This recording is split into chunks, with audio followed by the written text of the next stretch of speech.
Hey there, everyone. My name is Untitled Chapter from the guys that play games, and we're back with more Super Mario Land 2. In the last part, we killed a giant turtle, but not really, because this place is called Turtle Zone, but even though it's called Turtle Zone, like, we're just in the water. Like, yeah, the turtle eats you, but, like, you can see the island that we're underneath. Like, it's kind of strange if you actually think about it. Like, you can tell that it's, like, the same general shape. Right? And it just kind of shoves you down here. We've changed the palette again. This is, I think this is the palette the Super Game Boy uses. I don't know why I'm hiccuping. My lunch was water and a piece of farmer sausage. So, you know, obviously, as I do. But something I actually totally forgot about because it's actually a fairly obscure feature. I don't even know if you'd call it a feature because it's like barely just because of that, but, when you like progress through worlds, the map changes a little bit. Usually, like one time, like when you get to the boss level, I think it changes. But I might actually be wrong about that. I don't know. I think the whale wasn't blinking before, but I might be wrong. Actually, now that I think about it, no, that totally is. Because I think when you beat the bird, for example, the bird isn't in the nest anymore in the tree world. So yeah, it probably changes when you beat the boss, but it also changes when you get secret exits. So when you see those fish swimming around there, they just went off screen, they should be coming back in a sec here. These fish, I believe, only start swimming around when you get the secret exit here, and I think you actually have to complete the secret exit, like you can't just unlock it, you have to beat the level at least once, and it causes the fish to start swimming around. I think that's what it is. I might be wrong about that, but either way, every world has some sort of thing that changes when you get the secret exits. I think every world has one secret exit except for two of them, which one of them has two, and one has none at all. And every time you get one of those secret exits, something in the world changes. Either the background becomes animated, or some other stuff happens. But either way, it's a very obscure feature that, like, a lot of people don't even know it happens. This world, the Mario Zone that we're gonna do, this part actually doesn't have any secret exits at all. It's completely just a linear world. And another world has two of them. And interestingly enough, I believe there's actually some unused elements. Like, one world was planned to have two secret exits, or maybe it was the one with two was planned to have three. Either way, one of them was planned to have more than they had, and there's some background elements that are supposed to be animated that never get to because of that, but that's just a fun little detail. Anyways, we are entering Mario's big fat head, which is... what am I saying? We're entering his big fat foot. I'm sorry. Gotta be more accurate. So, the Mario world, the Mario Zone, is not surprisingly just like a big, like, kind of... I'd almost say like it's like a gadgets world where like there's just a bunch of weird stuff in it. Like, a bunch of like weird enemies and stuff will only show up in this world. And we even have some unique elements like moving tiles, which I don't think really appear anywhere else. You definitely don't see stuff like these wheels, for example, that are like actually like rotating, which is actually really cool.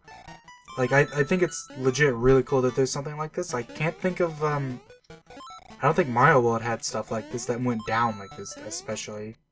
Mario World did have moving stuff, like it had like the conveyor belt and stuff. And, anyways, because, this world doesn't have any secret exits, instead, like, there's just a lot more weird stuff in it as a result. Like, oh, you can kill those things?! Oh, and there's also a heart there. Cool. I'm learning so many new things. So yeah, we have these screws here, for example. They're just like... How many Mario games can say have this as an enemy? A screw that comes out of the ground and just kind of spins towards you for a little bit, and then kind of just starts bouncing. Oh, well, we can see that there is some fire blocks up there, so let's go ahead and grab that. Because the Mario Land games are really fun about this, your power-ups don't despawn when they go off screen, so, you know, that's always cool. Ah! Get it! Jeez! Anyways, let's just button mash our way through. There we go. Is this just for coins? That's what it's looking like so far. There's gotta be something else, surely.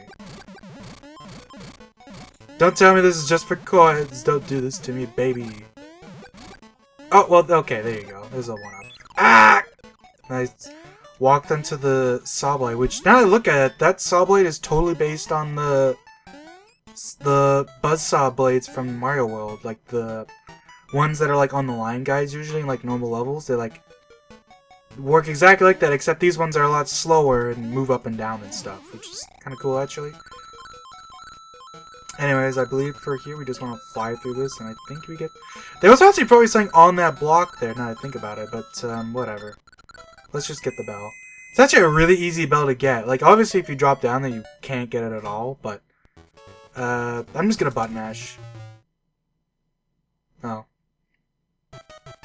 Nope. Might as well shut it off. If you get a power-up, I think I mentioned this, like, yeah, if I have a carrot and it grabs a mushroom, it'll actually remove your power-up, so you definitely wanna leave if that's a thing. Anyways, as you could tell, this Mario takes place in Mario's crotch, and the developers, I guess, decided to poke fun at this, and this level's all about fucking balls, cause, you know, what else would it be? I think this is the first time we've seen these dudes. They're not really anything special here, but we will see them a bit in a later level where they actually do some interesting stuff. Anything down here? Like, there's pretty unique, like, most levels, in, like, this world have a unique tile set. Like, you can see, like, we have all these balls and stuff. These definitely don't show up anywhere else, and we even have balls with spikes, which is pretty cool. We have these weird things too. I might as well grab this. Honestly, because of, like, the way everything works in this game, this is definitely a game where Carrot and Firefly are pretty balanced, I'd say. Like, the Carrot is super strong, but it's balanced out by the fact that the Firefly in this game is actually just legitimately good. By the way, can I just say right now, this enemy right here, it's like a bear riding a ball, which is pretty cool, and like if you kill him, you get the ball, but I just want to point out that as a kid, I always thought this was like a weird Cyclops thing. Like the spot where like its like nose and like kind of like the area around its mouth is supposed to be like kind of like on an actual bear. But I always thought it was just like a big ass like eyeball with like a tiny pupil on it. And I always thought it was like a Cyclops. And oh, let me just oh, that was a sneeze. Oh, man, I'm definitely not cutting that out because you gotta hear it to believe it. Whew. Anyways, let's go down this pipe. Go down this area that's just kind of a bunch of Goombas in it, looks like. This weird area that like almost looks like it's like in like the void. Like if we were to go somewhere else, we just friggin' die. Which is actually kind of cool. Does this first one go anywhere?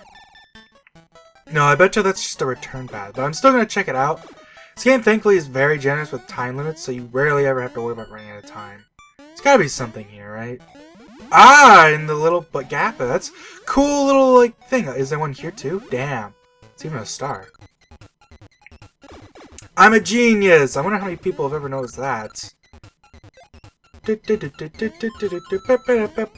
I mean, it gives you a star, but there's not really much you can do with it. It lets you kind of run through, but if I'd run through like perfectly quick, I probably would have gotten a 1-up. But no big deal. Oh, here's a funny little thing. Like you can see, like you can kind of see where like there's some stuff here. The first two have stuff we don't want, so it's basically just a choice between these two. If I had to guess, I would guess that the third one probably has a power-up and the last one will have a 1-up. Oh, or it's just all power-ups. Well, that's fine. These bald dudes, if you couldn't tell, they actually kind of try to aim towards you. Like, they don't do a very good job of it, but like, if you're like above them, they will shoot up, and if you're like level with them, then they just shoot straight. And I don't think they can shoot down, but I might be wrong about that. I don't know. Anyways, we kill the bear, and now we can just ride along. For some reason, this bouncy ball can just touch the spikes, no problem. You know, riddle me that. Do they interact with the balls? Nope. Just go right through. It's possible that if you have, if like the barrel is still on it, they'd interact, but I don't know. Anyways, as usual, levels in this game, pretty short for the most part. There are a couple long ones, but if I remember correctly, this world's pretty short. Hey, we got the 1-up. That's cool. Now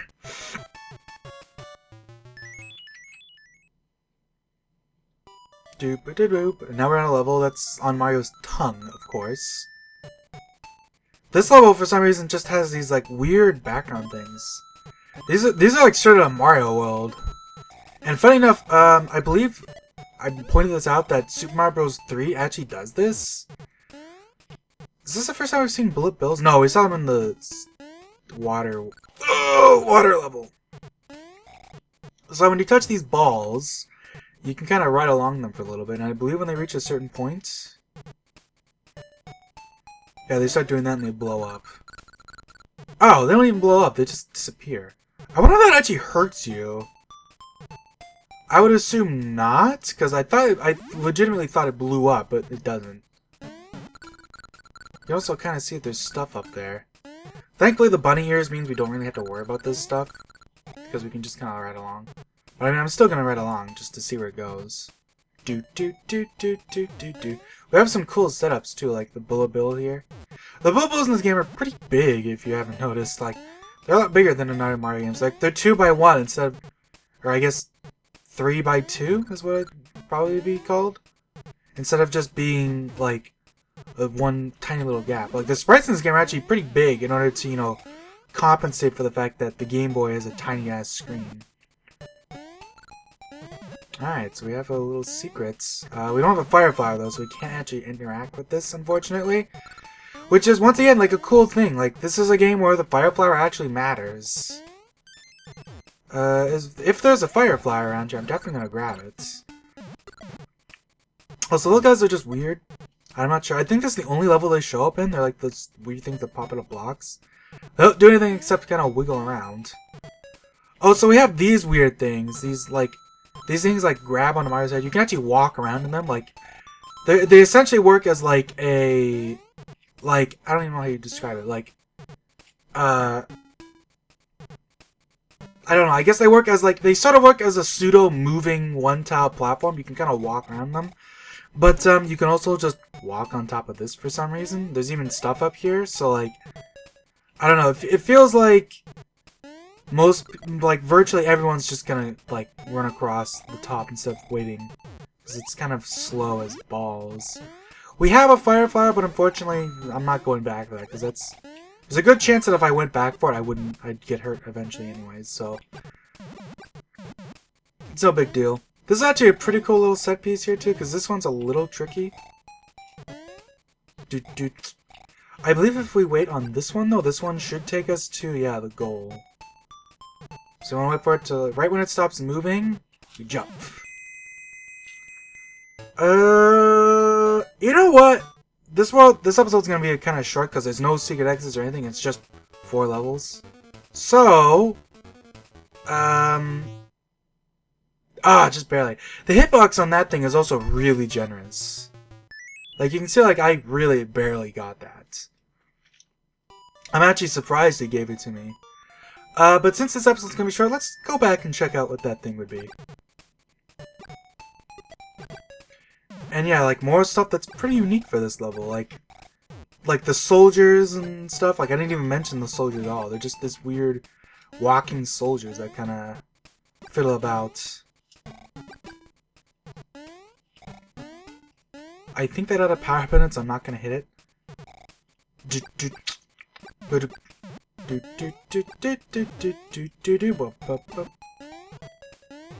Alright, so where were the things again?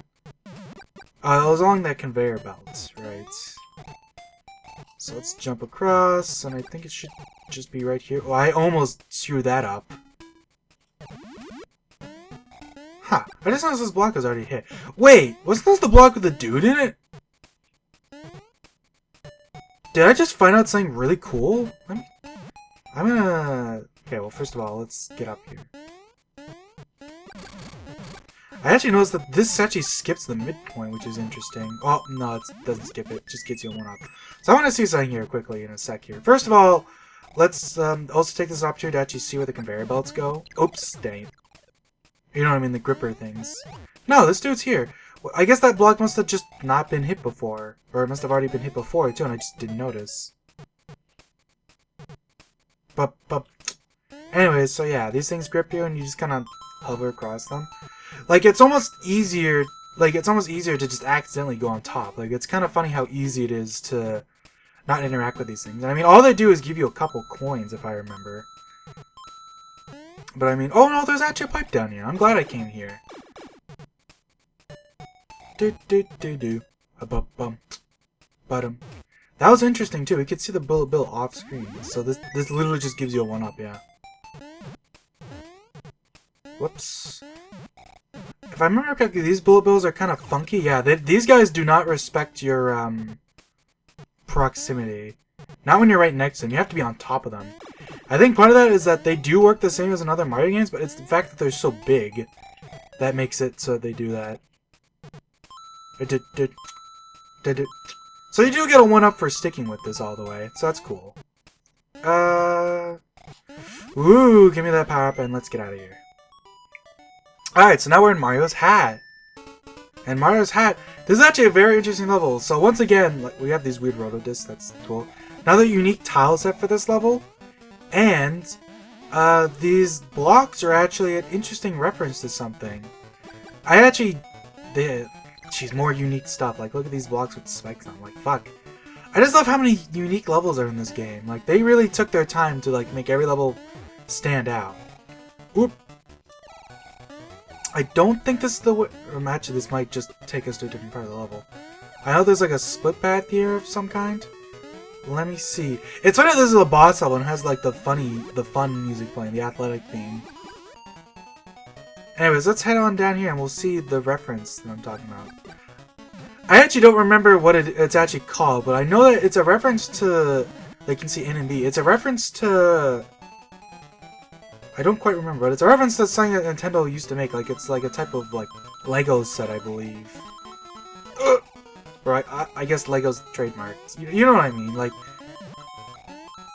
It's, the thing with the thing, you know. They made blocks that were... Like, they stuck to each other, like you can see here and stuff. And the initials are NB, it stands for that. I didn't do any research. I remember, I knew it at some point, I forgot. Whatever, who cares. It's a cool little Easter egg, because that area is optional, and there's nothing even down there except for coins. Also, that pig was black, I don't remember. I keep killing them! I want to see why they're black. But I keep just killing them by accident. I keep pressing the run button right when they show up. Hey, we got buzzsaw blades. Cool. Do. Like, you can go into that gap down there to skip them, but you can also just kind of do that.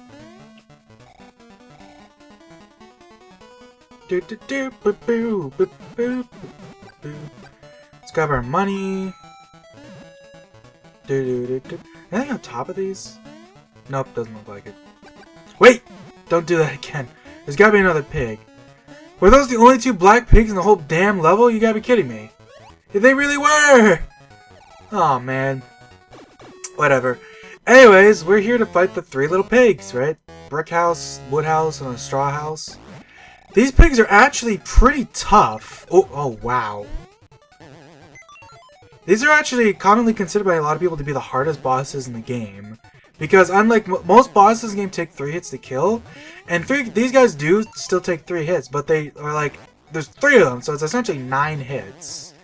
And they have kind of awkward hitboxes, especially this guy, because he's all wiggly. But I killed him without too much problem, so they're not that bad, but they can definitely catch you off guard, because they take more hits than most enemies. But yeah, that's gonna be it for this episode. There's nothing I feel like I'm missing. I mean, I guess there's the black pigs, but I don't think there's anything actually different with them, because I mean, I think it's just because it's a different area. Is anything in this world change? I guess the hat is open up permanently now, because that's part of us beating the level, because something always changes when you beat the boss level, which is cool. Anyways, yeah, so see you guys later.